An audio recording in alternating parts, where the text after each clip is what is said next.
안녕하세요, 청취자 여러분. 오늘은 정말 흥미로운 건강 이야기, 특히 우리 잠자는 습관하고요. 치매 위험 사이에 좀 뜻밖의 연결고리가 있다고 해서 깊이 파헤쳐 보려고 합니다. 네, 저희 손에는 지금 헬스조선 기사가 있는데요. 보통 치매하면 그냥 기억력이 자꾸 떨어지는 병 이렇게만 생각하기 쉬운데 이 기사는 좀 다른 얘기를 해요. 낮에 너무 졸리거나 밤잠 패턴이 바뀌는 것도 어쩌면 중요한 신호일 수 있다. 이렇게 짚어주거든요. 네, 맞아요. 대부분 치매하면 반사적으로 기억력 감퇴부터 떠올리시죠. 그렇죠. 근데 오늘 저희가 같이 볼 기사는 우리가 좀 흔히 놓치기 쉬운 잠 문제, 특히 대낮에 막 쏟아지는 졸음이라던가 밤잠의 질적 변화가 어쩌면 인지 기능이 떨어지기 시작했다는 그런 초기 경고등일 수 있다는 점, 이런 여러 연구 결과를 통해서 보여주고 있습니다. 초기 경고등이라. 네. 왜 잠이 뇌 건강, 그중에서도 치매랑 이렇게까지 깊은 관련이 있는지 그 이유를 한번 제대로 들여다볼 필요가 있겠습니다. 자, 그럼 바로 본론으로 들어가 볼까요? 기사를 보니까요. 낮에 너무 졸려서 일상생활에 힘들 정도다. 그러면 혹시 인지기능 저하가 아닌지 의심해 봐야 한다. 이렇게 경고하고 있어요. 네, 상당히 강한 경고죠. 이걸 뒷받침하는 연구로 미국 캘리포니아대 연구팀 결과를 딱 소개하는데요. 평균 나이가 82.5세인 여성 733명을 한 5년간 지켜봤대요. 그랬더니 낮에 심하게 졸음을 느끼는 그룹이 그렇지 않은 그룹보다 치매 발병률이 무려 2배 이상 높았다는 거예요. 2배 이상이요? 네, 2배요. 생각보다 훨씬 높은 수치죠. 특히 노년 여성분들한테는 이런 수면 패턴 변화가 치매의 초기 신호나 어떤 위험 요인이 될 수 있다. 이런 얘기군요. 여기서 정말 주목해야 할 부분은 그냥 좀 피곤하다 이런 수준을 넘어서는 거예요. 일상생활이 어려울 정도의 심한 주간졸음. 이게 치매 위험 증가하고 뚜렷한 연관성을 보였다는 점입니다. 그냥 졸린 거랑은 다르군요. 네, 이건 단순히 잠을 몇 시간 잤느냐 이런 양의 문제를 넘어서는 거죠. 잠의 질, 그리고 우리 몸의 자연스러운 수면 각성 리듬 있잖아요. 네네, 생체 시계 같은 거요. 그렇죠. 몸의 내부 시계 같은 거. 이 리듬 자체가 뇌 건강과 직결된다는 걸 보여주는 아주 강력한 증거라고 할 수 있습니다. 기사에 언급된 그 클리포드 세길 박사 지적처럼 젊었을 때부터 잠을 제대로 못 자는 습관이 계속 쌓이고 쌓여서 노년기에 이르면 기억력에 영향을 줄 수가 있고요. 특히 어르신들에게는 밤에 한 7시간에서 9시간 정도, 그것도 그냥 자는 게 아니라 푹 자는 질 좋은 수면이 정말 필수적이라는 점을 다시 한번 강조하고 싶네요. 여기가 진짜 좀 약간 소름 돋는 지점인데요. 기사가 그냥 관련이 있대 이런 수준이 아니라 잠하고 치매 사이에 어떤 생물학적인 연결고리가 있는지 구체적으로 파고들어요. 네, 그 메커니즘을 설명하죠. 미국 워싱턴대 연구를 보니까 주변이 막 시끄러워서 숙면을 취하지 못한 날 있잖아요. 딱 하룻밤만 그랬는데도 실험 참가자들 뇌 속에 베타 아밀로이드라는 물질 수치가 약 10%나 증가했대요. 단 하룻밤만이요? 와. 네, 단 하룻밤에요. 이 베타 아밀로이드라는 게 바로 알츠하이머 치매를 일으키는 주범으로 알려진 그 단백질 찌꺼기잖아요. 뇌에 쌓이면 신경세포를 망가뜨린다고 하고요. 그 베타 아밀로이드에 대해서 조금 더 쉽게 설명을 드리자면요. 이 단백질은 우리가 정상적으로 뇌 활동을 할 때 생기는 일종의 부산물 같은 거예요. 찌꺼기 같은 거요? 네. 근데 보통은 우리가 잠을 자는 동안 특히 깊은 잠을 잘 때 뇌가 스스로 이걸 청소를 하면서 제거를 해요. 그런데 잠을 제대로 못 자거나 아니면 깊은 잠을 못 자면 이 청소 과정이 원활하지가 않아서 베타 아밀로이드가 뇌에 계속 쌓이게 되는 거죠. 청소가 안 되는 거군요. 그렇죠. 이게 쌓이면 신경세포끼리 신호를 주고받는 걸 막 방해하고 결국 세포가 죽게 만들면서 치매 증상으로 이어지는 겁니다. 워싱턴에 대해 연구 결과는 그래서 정말 충격적이죠. 단 하루, 딱 하룻밤 잠을 설쳤을 뿐인데도 이 해로운 단백질이 눈에 띄게 확 늘어날 수 있다는 걸 보여주니까요. 정말 무서운데요? 네. 그러니까 매일 밤 꾸준히 그리고 깊이 잠드는 것이 마치 그 뇌 속 대청소를 하는 것처럼 치매 위험을 줄이는데 얼마나 중요한지 명확하게 보여주는 대목이라고 할 수 있습니다. 그렇다면 낮잠은 어떨까요? 보통 피곤하면 잠깐 눈 붙이는 게 좋다고들 하잖아요. 저도 사실 가끔 그러거든요. 점심 먹고 너무 졸릴 때 잠깐. 네, 그렇죠. 저도 그럴 때 있습니다. 그런데 기사를 보니까 좀 다른 얘기를 하네요. 미국 러시아 알츠하이머병 센터 연구에서는 하루에 1시간 이상 좀 길게 낮잠을 자는 노인은 그렇지 않은 노인보다 치매 발병 위험이 40%나 높았다고 해요. 이건 좀 의외인데요? 40%나요? 네, 청취자님 중에서도 낮잠 자는 게 안 좋다고? 하고 약간 놀라시는 분들이 계실 것 같아요. 네, 이 부분은 좀 오해하기 쉬운데요. 여기서 중요한 건 낮잠 그 자체를 무조건 나쁘다고 보는 게 아니에요.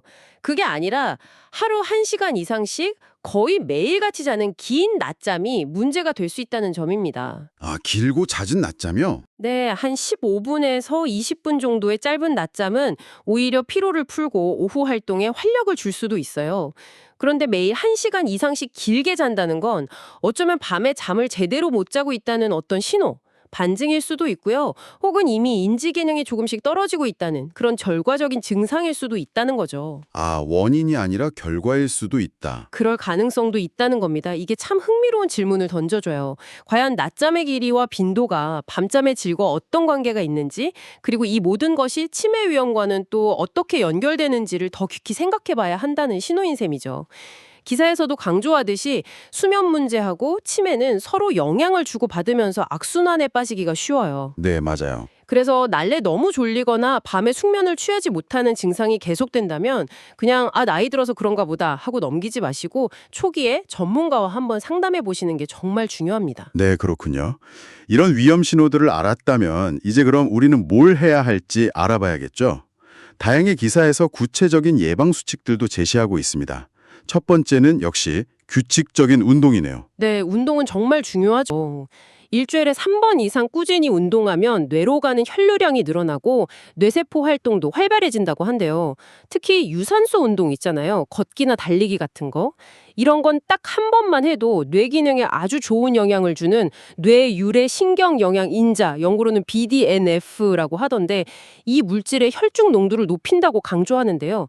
이 BDNF라는 게 정확히 뭔가요? 좀 어려운데. BDNF요. 아, 그게 Brain Derived Neurotrophic Factor의 약자인데요. 좀 어렵죠? 네, 쉽게 말하면 그냥 뇌세포 영양제 혹은 뇌세포 비료 같은 거라고 생각하시면 됩니다. 아, 뇌세포 비료요? 네.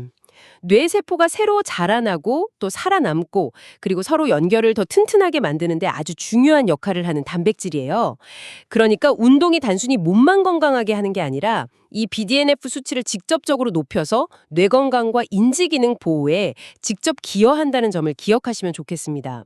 운동이 뇌에 주는 뭐랄까 직접적인 선물인 셈이죠. 아하하하, 뇌세포 비료라니 이해가 쏙 되네요.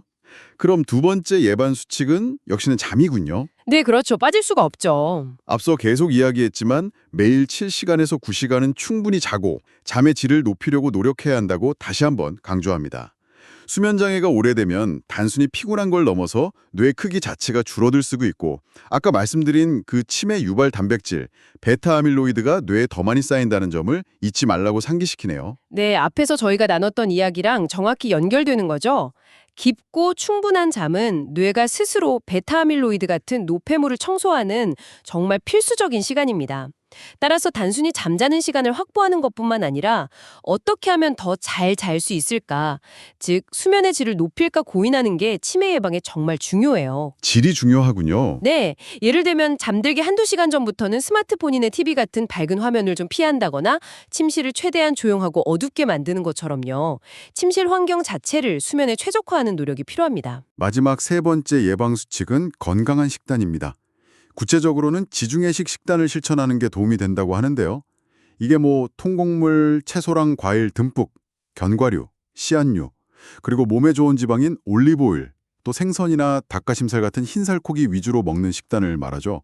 네, 대표적인 건강식단이죠. 이스라엘 벤구리온대 연구에서는 이 지중해식 식단이 신경세포가 손상되는 걸 줄여서 뇌가 늙는 것을 막는 데에 효과가 있었다고 합니다. 지중해식 식단이 왜 뇌 건강에 좋은지 간단히 설명을 드리자면요. 주로 항산화 성분하고 항염증 성분이 풍부한 식품들로 구성되어 있기 때문입니다. 아, 항산화 항염증이요? 네, 우리 몸의 세포가 늙고 손상되는 주된 원인 중 하나가 바로 산화 스트레스하고 만성 염증인데요. 지중해식 식단에 풍부한 이런 성분들이 뇌 세포가 손상되는 것을 막아주고 또 뇌로 가는 혈관을 건강하게 유지하는 데 도움을 줄 수 있습니다. 그렇군요. 결국 정리해보면 운동, 수면, 식단 이 세 가지가 뭐랄까 삼위일체처럼 뇌 건강을 지키고 치매의 위험을 낮추는 핵심 전략이라고 할 수 있겠습니다. 어느 하나만 중요한 게 아니라 이 세 가지 요소가 서로 막 긍정적인 영향을 주고받으면서 시너지를 내는 거죠. 네, 정말 삼박자가 중요하네요. 오늘 함께 살펴본 헬스조선 기사의 핵심 내용을 다시 한번 정리해 보겠습니다. 첫째, 치매의 신호가 꼭 기억력 저하만 있는 건 아니다. 낮에 너무 심하게 졸리거나 밤잠 패턴이 크게 바뀌는 것도 중요한 초기 신호일 수 있다는 점 꼭 기억해 두시면 좋겠습니다. 네, 간과하기 쉬운 부분이죠. 혹시 주변 어르신이나 아니면 청취자님 본인의 수면 패턴은 어떠신지 한번 돌아보시는 계기가 되면 좋겠네요. 둘째, 잠을 제대로 못 자는 것이 단순히 다음날 좀 피곤하다. 이런 문제를 넘어서서 뇌 속에 치매를 유발하는 그 베타 아밀로이드라는 해로운 단백질을 쌓이게 만든다는 과학적인 근거를 저희가 확인했습니다. 잠의 질이 뇌 건강에 미치는 영향이 생각보다 훨씬 직접적이고 또 심각할 수 있다는 거죠. 셋째, 그렇다면 희망은 있다. 규칙적인 운동, 특히 유산소 운동은 뇌세포 영양제인 BDNF를 늘려주고 충분하고 질 좋은 잠은 뇌 속 노폐물 청사를 도와주고요. 네, 뇌 대청소죠. 그리고 항산화 항염증 성분이 풍부한 지중해식 식단은 뇌세포 손상을 막아준다는 구체적인 예방책들이 제시되었습니다. 이 세 가지 건강 습관을 꾸준히 실천하는 것이 장기적인 뇌 건강 관리의 핵심이라는 점 꼭 기억해 주세요. 마지막으로 오늘 저희가 나눈 이야기에서 한 걸음 더 나아가서 청취자 여러분께 생각해 볼 만한 질문을 하나 던져드리고 싶습니다. 연구 결과들이 잠의 질과 뇌 건강 사이에 이렇게 강력한 연결고리가 있다는 것을 보여주었다면 과연 우리 현대사회의 모습들, 예를 들어 점점 더 유연성이 떨어지는 근무 시간이라던가 잠들기 직전까지 손에서 놓지 못하는 스마트 기기들, 심지어 도시에 끊이지 않는 소음 공해 같은 요인들이 미래 세대의 치매 발병률에는 과연 어떤 영향을 미치게 될까요? 정말 중요한 질문인데요. 어쩌면 개인의 노력만으로는 한계가 있을지도 모릅니다. 우리 사회 전체가 개인의 수면 건강을 어떻게 더 잘 지켜주고 지원할 수 있을지 함께 고민해 볼 필요가 있지 않을까 그런 생각을 해봅니다. 네, 정말 깊이 생각해 볼 만한 중요한 질문입니다. 오늘 저희와 함께 뇌 건강에 대해 이렇게 깊이 탐색해 주신 청취자 여러분, 진심으로 감사합니다.